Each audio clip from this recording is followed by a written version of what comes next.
त्याचं काम चालणार आहे. प्रत्येक पोलीस स्टेशनमध्ये जळगाव जिल्ह्यामध्ये प्रत्येक पोलीस स्टेशनमध्ये हेल्प डेस्क सुरू करण्यात आलेलं आहे. हेल्प डेस्कमध्ये फॉर्म दिलं, फॉर्ममध्ये त्यांचं नाव आणि त्यांचा पत्ता, मोबाईल नंबर, त्याच्यासोबत म्हणजे ते नेमकं कोणत्या कारणासाठी पोलीस स्टेशनला आलेलं आहे ते नोंद करण्यात येईल आणि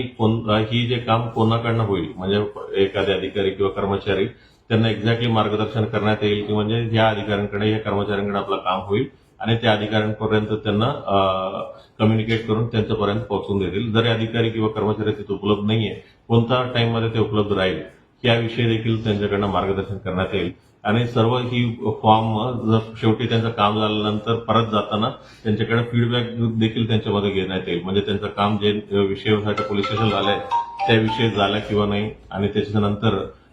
त्यांना ही सर्व एक्सपिरियन्स पोलीस स्टेशनमध्ये त्यांना एक्सपिरियन्स कशा राहिला त्याचे गुणांकन देखील 1 ते 5 मध्ये त्यांचे गुणांकन देखील त्यांना देता येईल आणि ही सर्व गुणांकन देऊन त्यांना एक फीडबॅक बॉक्स आहे, त्या फीडबॅक्समध्ये त्यांना जमा करता येईल आणि ते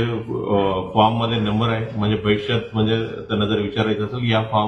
फॉर्ममध्ये या पोलीस स्टेशनला या फॉर्म नंबर आहे, मी व्हिजिट केलं होतं, त्यांना नंतर देखील त्यांना त्या विषयावर फीडबॅक घ्यायचा असेल तर फीडबॅक देखील करता येईल. पोलीस स्टेशनला ही 5 मार्क्सचं पूर्ण महिनाभराचं किती आलं ऍव्हरेज घेणार आहे आणि त्याच्यानुसार म्हणजे जे टॉप आलेलं आहे ते संबंधित पीएना पोलीस स्टेशनला आम्ही सत्कार करणार आहे. तर ते गुणांकन